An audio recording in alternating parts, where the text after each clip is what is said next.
All right, let's set the stage for this one. Today in Hartford, Connecticut, we've got a dramatic fire incident involving a huge 500-gallon propane tank that caused explosions and extensive damage in Southington.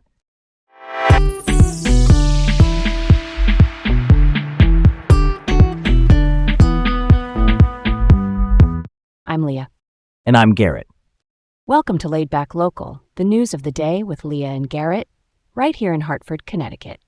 Okay, here we go. From the top. First up, an explosive blaze engulfed a home in Southington on August 19, 2025.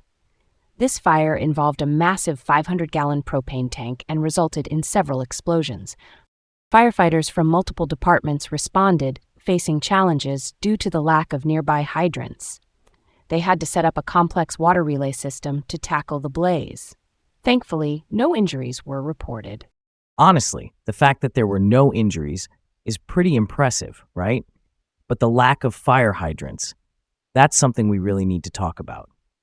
Proactive infrastructure planning is crucial to prevent these kinds of challenges in emergencies. I mean, we need to make sure firefighters have what they need to do their jobs efficiently. Next up, we've got another fire-related story.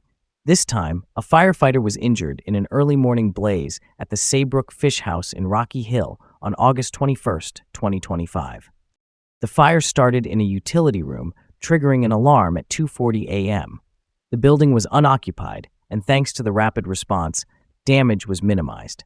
Unfortunately, a firefighter did sustain an arm injury. That's concerning. I hope the firefighter recovers quickly. It's wild how these utility rooms can be hotspots for fires due to electrical issues, right? But it's great to see the efficiency of the fire department's response. They really nailed it. Okay, let's move on. Connecticut prisons are under scrutiny due to frequent lockdowns caused by staffing shortages. These lockdowns, happening as of August 2025, limit prisoners' out-of-cell time and are being investigated by the state's ombudsman.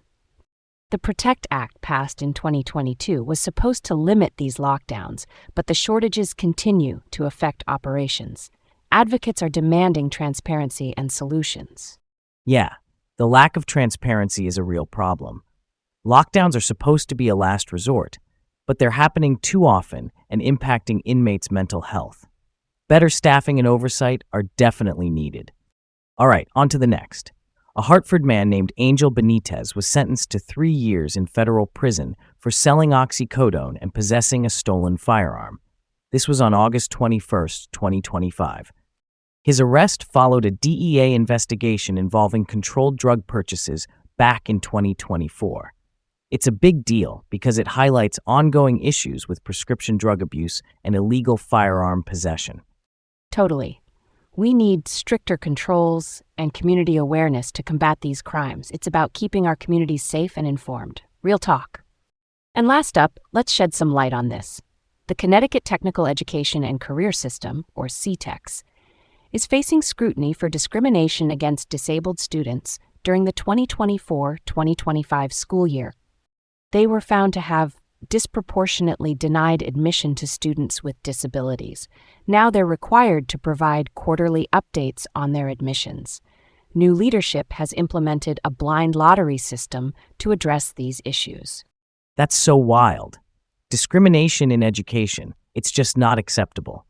I'm glad to see efforts being made to improve transparency and equity. The new leadership's moves are definitely steps in the right direction. And that's a wrap from us at Laid Back Local. Stay informed, Hartford. Thanks for tuning in. Have a great day, and we'll catch you tomorrow.